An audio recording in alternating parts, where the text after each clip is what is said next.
Good day everyone. So my name is Jeanine Hilia and today I am going to continue the report about the dimensions of curriculum design.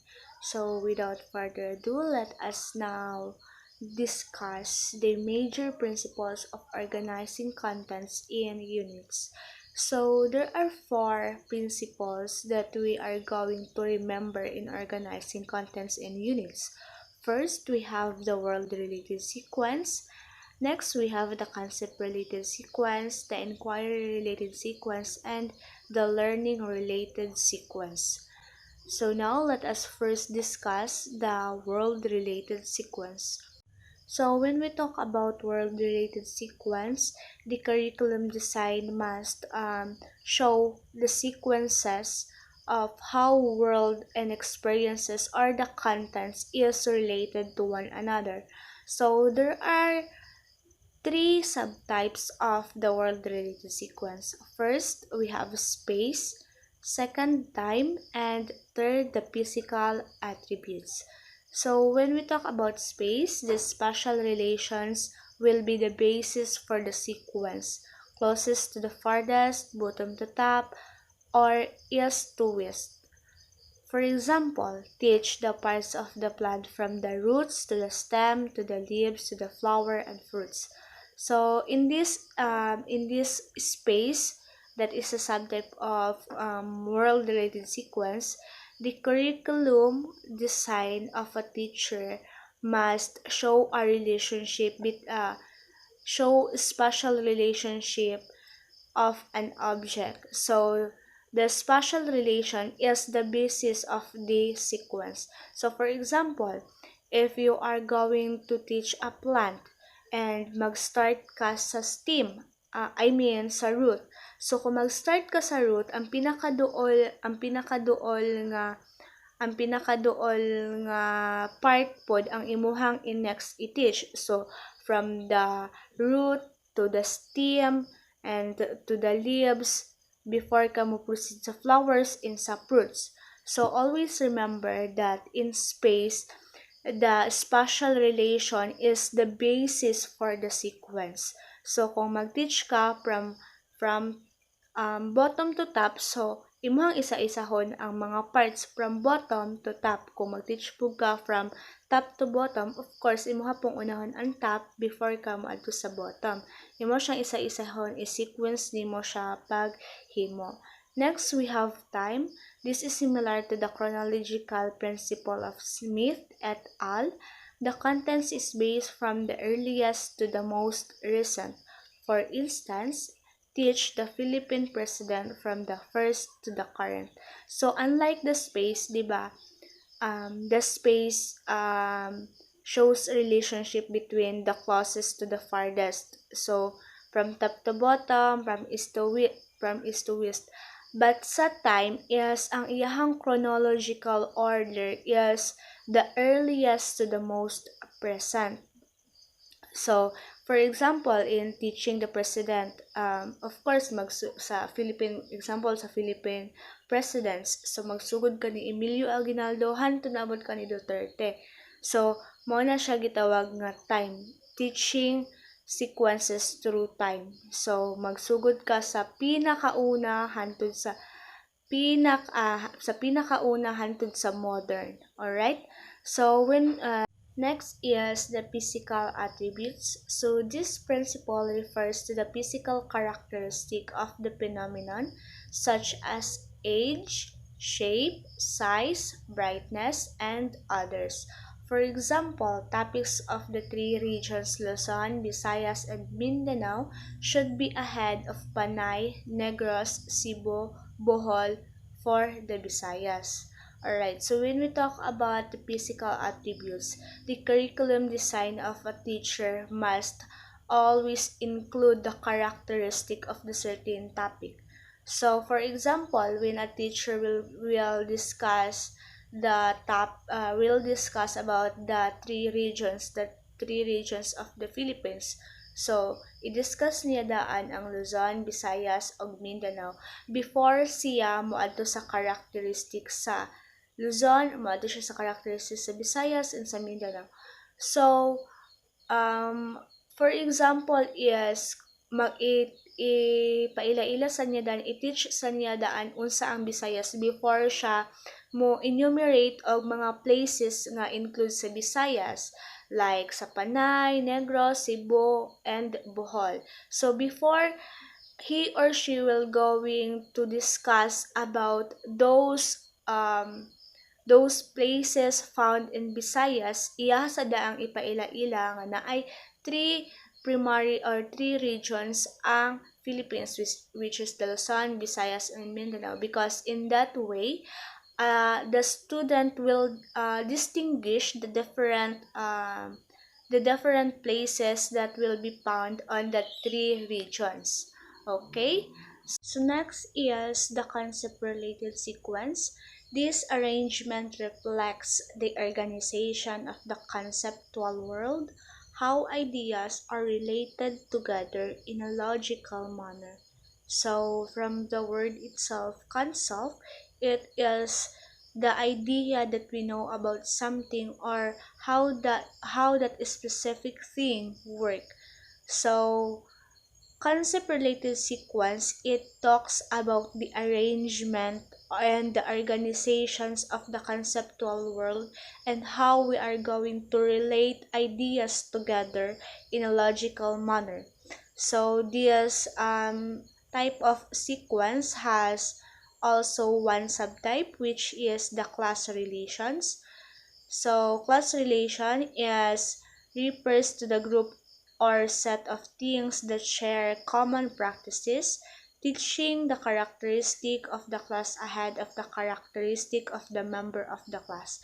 So from the word itself, class relations, it is the relationship of the class.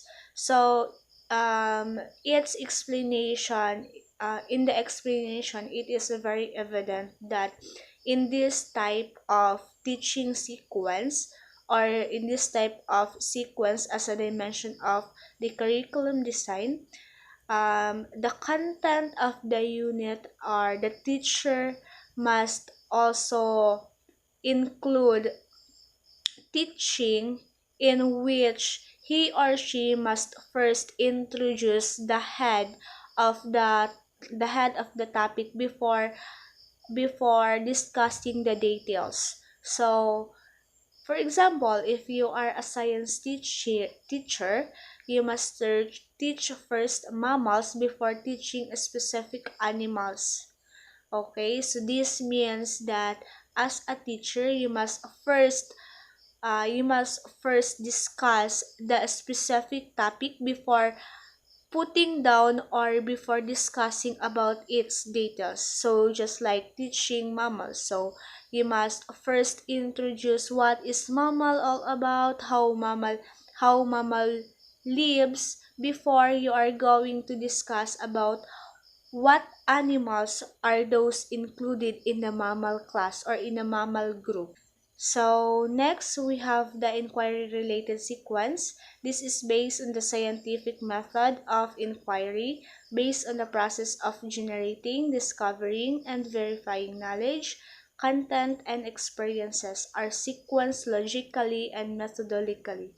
So in this inquiry related sequence, the curriculum design that a teacher or the content of the curriculum design must base on the scientific method because it is where students learn.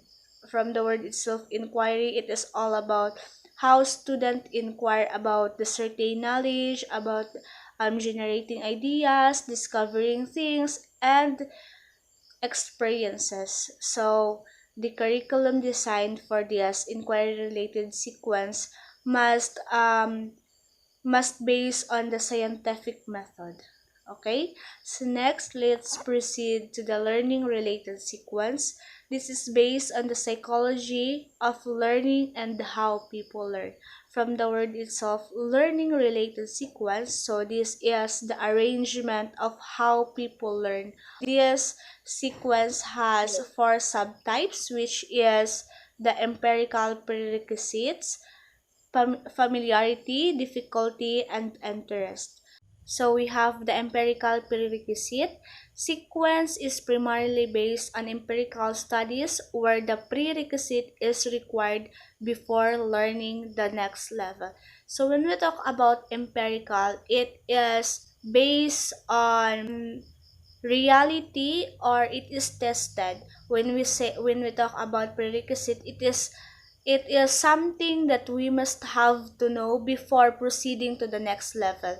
So in this empirical prerequisite, curriculum design must include the content of how a child or how people learn prerequisite before learning next level. So they must have to learn what they have need to learn before sila maka-acquire na pod og lain nga learning. As we all know that learning is a continuous process. So how are we going to learn continuously without first knowing what we have to learn, those prerequisites?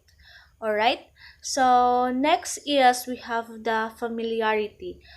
Prior learning is important in sequence. What is familiar should be taken up first before the unfamiliar. So, kailangan sa nato siya i-master tong mga familiar things sa to before ta mo proceed into learning new things. For example, teaching peso before the dollar. It means that before we are introducing the foreign country's money, let us first teach our students our Philippine money or our own money. Okay. Next, we have the difficulty. Easy content is taken ahead than the difficult one. An example is to teach rhymes before the blank words. So in this difficulty, it is also the subtype of learning related sequence wherein people must learn first the easy contents before taking those difficult ones. So next we have the interest. Contents and experiences that stimulate interest are those that are novel. This can arouse curiosity and interest of the learners. So in interest, the content of the curriculum or the content of the lesson must be what the learners prepared, because we all know that a curriculum aids the needs of the learner. So kung mas comfortable ang learner to learn, or kung unsa to ang ilahang mas ganahan nga way of learning, mas ganahan nga kanang mga contents to be learned and materials to learn, is mao pud to ang ginasunod sa teacher. Okay, let me summarize the learning related sequence.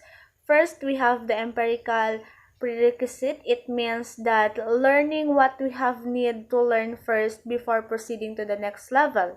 When we talk about familiarity, it is mastering first those familiar learning that we have before proceeding to the next, or before learning new things.